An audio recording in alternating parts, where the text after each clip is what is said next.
Bon alors calmez-vous. Récemment, je suis tombé sur une vidéo de Daniel Conversano qui a fait un live alors qu'il était sous l'emprise d'éthanol, d'alcool si vous préférez. Bref, vous l'avez certainement vu passer, mais pour ceux qui l'ont loupé, vous inquiétez pas, on va voir tout ça ensemble et en même temps, ça me permettra de vous montrer à quel point l'idéologie islamiste est très proche de l'idéologie de l'extrême droite française. Vous allez voir, c'est vraiment bluffant. Allez, on l'écoute et on débriefe juste après. C'est une grosse pute. Et en fait, je me suis énervé contre ma femme et je l'ai défoncée.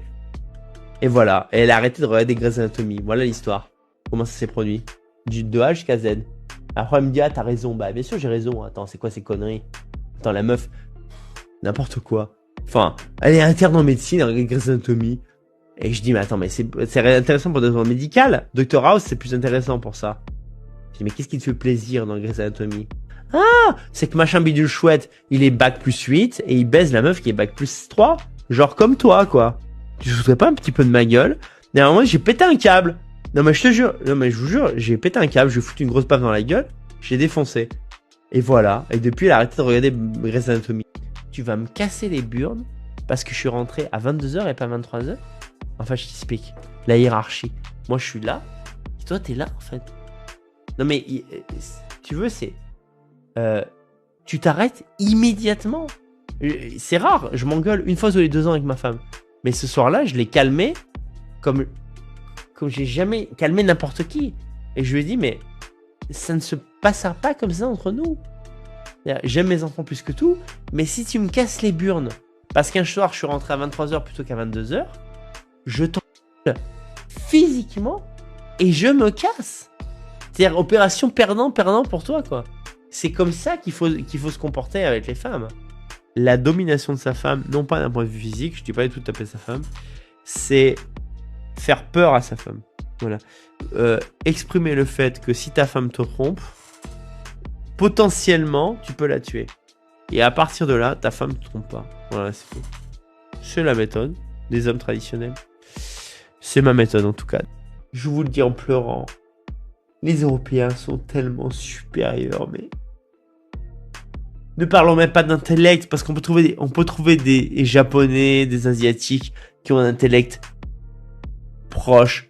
Mais humainement, vous êtes tellement supérieur. Vous imaginez, vous savez pas à quel point vous êtes supérieur, ça. L'Européen est tellement supérieur. C'est tellement beau, c'est tellement vrai. C'est juste notre vie. À côté, un Chinois est un débile mental. L'Européen a créé tellement de choses. Voilà, donc oui, vous allez me dire, ça compte pas, il était bourré, et puis bon, il a fait une vidéo dans laquelle il s'excuse, et il explique sur pourquoi il a dit tout ça, blablabla. Ok, pourquoi pas. Perso, je l'ai écouté, ça ne m'a pas convaincu du tout, le mec s'enlise complètement. Mais dans son discours, ce qui m'a le plus choqué, c'est son racisme envers tout ce qui n'est pas blanc. Même quand une communauté, ici la communauté asiatique, ne pose littéralement aucun problème en France, ça ne l'empêche pas de les insulter, de les mépriser ouvertement. À côté, un Chinois est un débile mental. Enfin, vraiment, là, c'est du racisme level nazi, quoi. Mais est-ce qu'ils sont tarés, ces gars? Mais je voudrais revenir sur son discours et sur sa manière de voir les relations hommes-femmes. Vous l'avez entendu, on est clairement sur une vision rétrograde et conservateur du couple. Et de la femme en général. Étonnant? Pas vraiment. Mais gardez ça dans un coin de votre tête, on va y revenir, vous inquiétez pas. Cela étant dit, je vais maintenant vous passer un extrait d'un documentaire intitulé Carnet 88, dans lequel on suit Daniel Conversano et ses amis néo-nazis. Bonjour à tous. Déjà, je tiens à dire que je suis vraiment galvanisé par les drapeaux que je vois au loin, là. Commence vraiment à ressembler à quelque chose qui m'évoque les heures les plus claires de notre histoire. Jusque-là, tout va bien. Mais non, mon gars.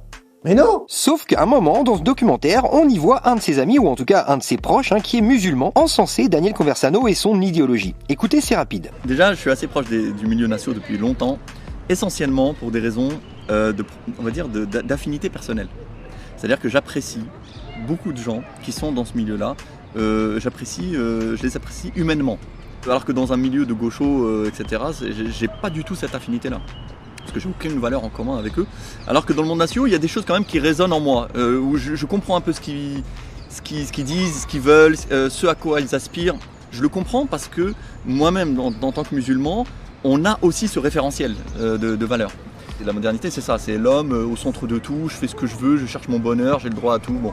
Et le fascisme, c'est tout le contraire, c'est-à-dire qu'on s'en fout de ce tu es au service de ton peuple, de ta nation, de ta famille, de ta race, de ta communauté. Tu dois prouver ta valeur, tu dois mériter ta place. tu dois penser aux autres avant toi-même. Et tout ça, qui était au cœur de l'esprit fasciste, il est au cœur aussi de l'islam. Donc c'est évident qu'il y a une proximité forte. Et c'est ce qui m'attire aussi vers le milieu national, où je retrouve un peu ces valeurs-là. Et là, vous allez me dire, ouais, ok, et alors? Enfin, qu'est-ce que tu veux dire, là? C'est quoi le rapport? Eh ben, le rapport, c'est que ce mec, je l'ai reconnu direct. Et il se trouve qu'il avait une chaîne YouTube qui a été supprimée, dans laquelle il exposait ses idées. Heureusement, la Posta Kafir avait téléchargé ses vidéos. Vous allez voir, étrangement, son discours ressemble comme 2 gouttes d'eau à celui de Conversano, à quelques exceptions près. Voilà. C'est une chose, on ne soigne pas cette réalité en faisant de sa femme une esclave. Mais c'est bien d'être l'esclave de son mari. Pour une femme, c'est bien, c'est honorant, honorifique. C'est quelque chose de beau, de noble, qui l'a grandi. Il n'y a rien de mal dans ça.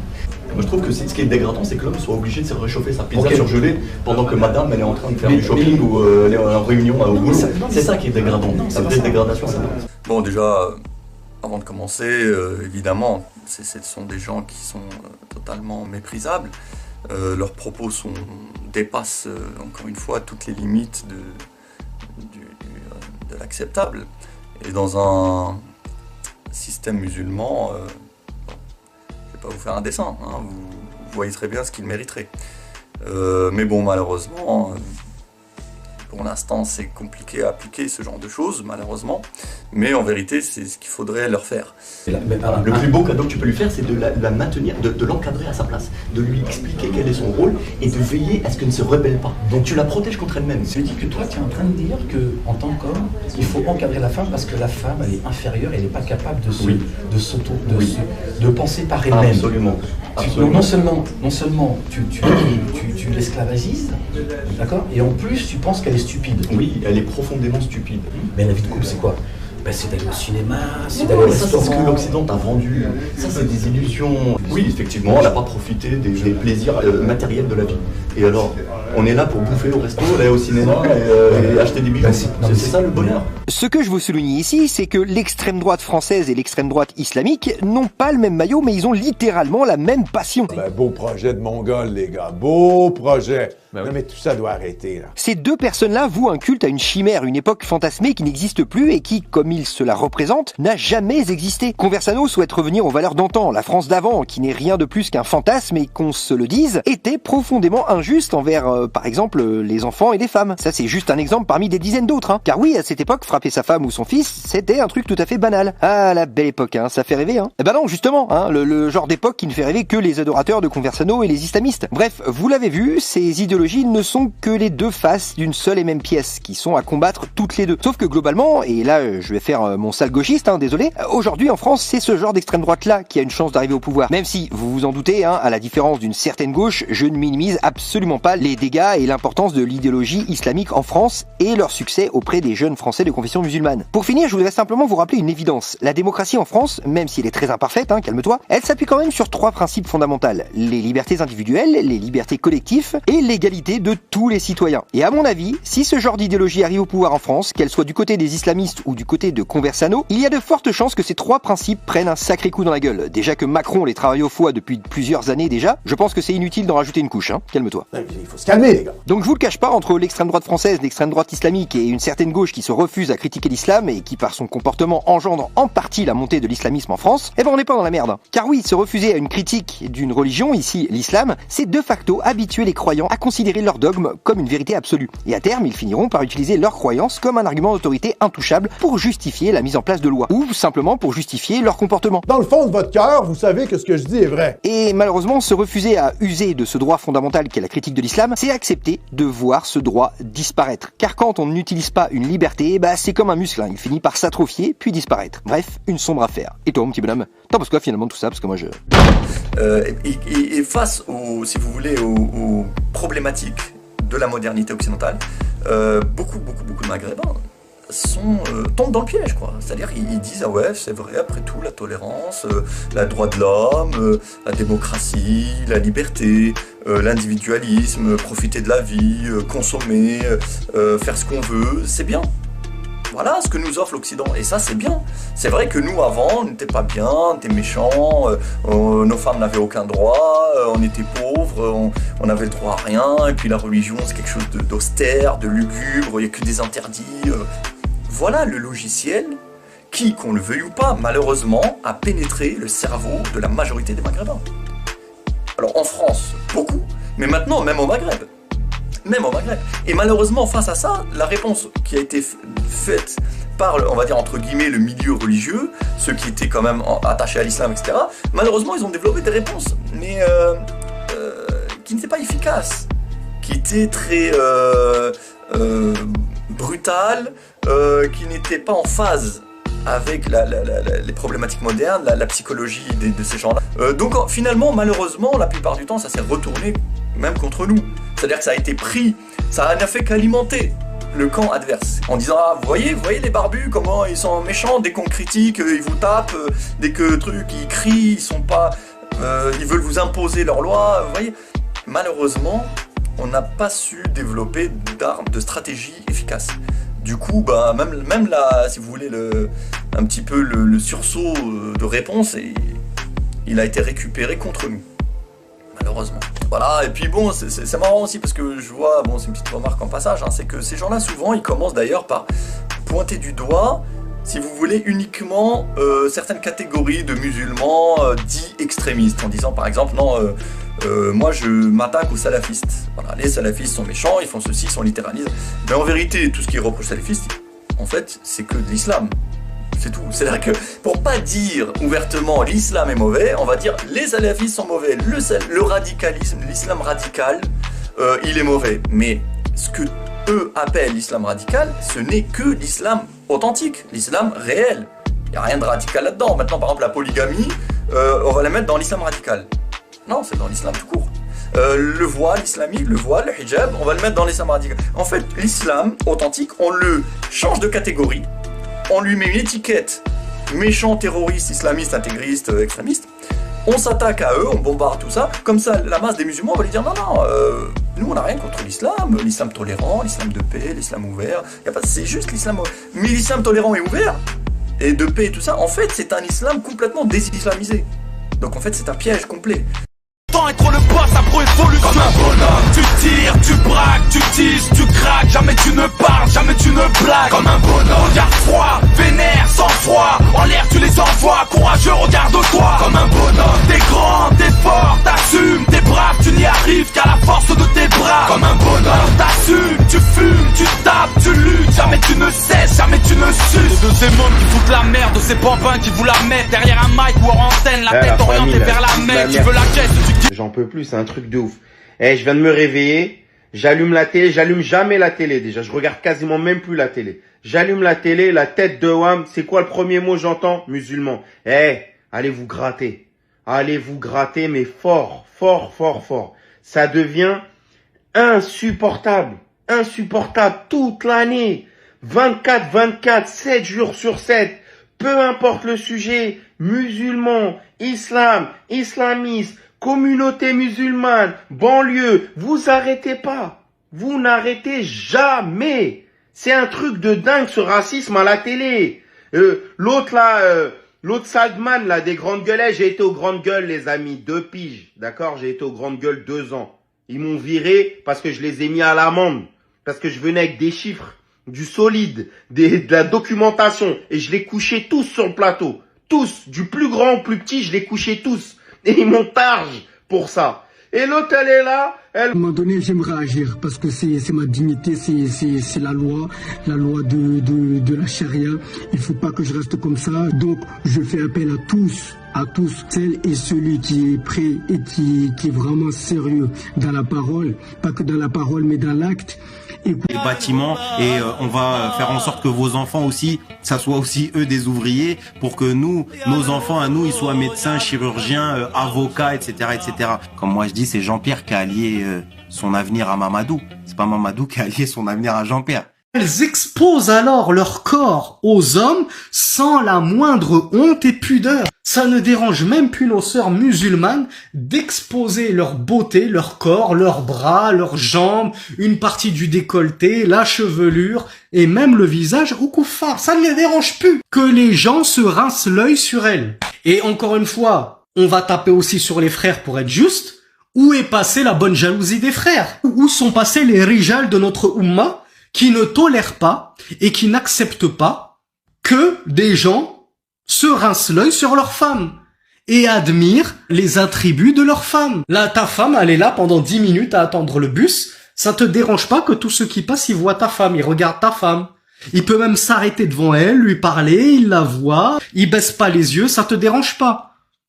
Donc, où est passée aussi la bonne virilité de nos frères? Ceux qui aiment la musique et qui écoutent la musique, ils écoutent qui en fait? Ils écoutent le diable. Qu'est-ce qu'a dit le prophète sur ces gens-là et ces catégories de gens-là? Ils seront transformés en singes et en porcs. Où est ton hijab? Comment une femme peut dire « Moi, je suis une femme qui a beaucoup de pudeur » alors qu'elle sort de chez elle sans son hijab? Le hijab, c'est la pudeur de la femme. Et sans pudeur, la femme n'a pas d'honneur. Et si la femme sort sans honneur, ici qu'elle ne s'étonne pas que les gens, des hommes, que ce soit des musulmans ou des non-musulmans...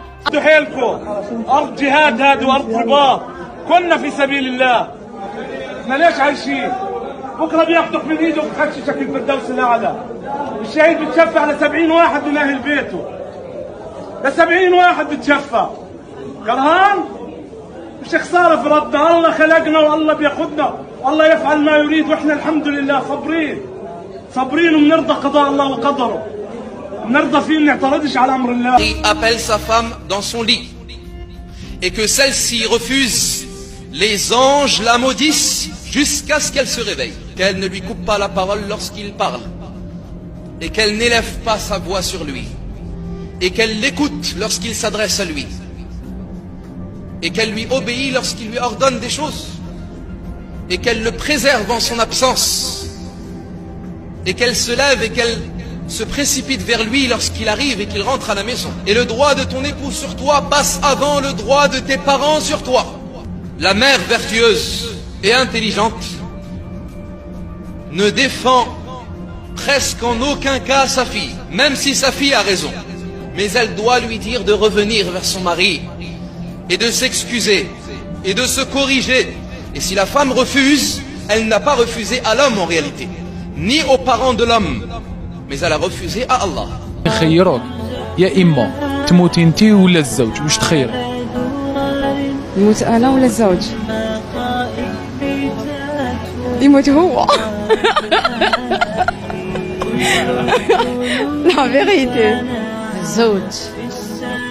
سي نورمال نخير روحي نعيش باسكو لا في بال.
Bon, grosse chienne de tes morts, grosse putain. Quand tu fais attendre les gens à Bordeaux, que tu viens et que tu viens pas et que tu te sauves, va tes frères à Bourges comme une chienne de tes morts, là. Maintenant, je viens de me taper 600 km, je viens d'arriver, là. T'as 50 km à faire. C'est pas la peine de dire j'arrive à Gujan et d'enculer tes morts et de te sauver, va tes frères, là. Maintenant, si tu viens pas, il va y avoir des cercueils, le sang de mes morts. Il faut que tu viennes te battre, le sang de tes morts. Viens avec tes 4 petits, 3 4 petits, là. Les grosses gonflettes de vos morts, là. Vous bouche à sucer des bites que vous avez. Le sang de mes morts, si vous venez pas, il va y avoir des cercueils, il va y avoir. Venez vous battre, chienne de vos morts. Venez, Pépier, le sang de tes morts, tu viens pas te battre. Viens, le sang de tes morts, viens. Viens. Je t'attends à Bordeaux, il y a 2 jours, suceuse de bites. Tu t'as sauvé comme une chienne de tes morts, va tes frères, là. Moi, je m'ai pas sauvé, mon chienne de tes morts. Je t'ai attendu 2 jours, là-bas. Et toi, tu te sors de l'autre côté. Le sang de mes morts, t'es perdu, vous êtes perdu, vous êtes. Le sang de mes morts, vous êtes perdu. Si vous venez pas vous battre, tes enfants vont finir dans des cercueils. On t'attend le son de tes mots.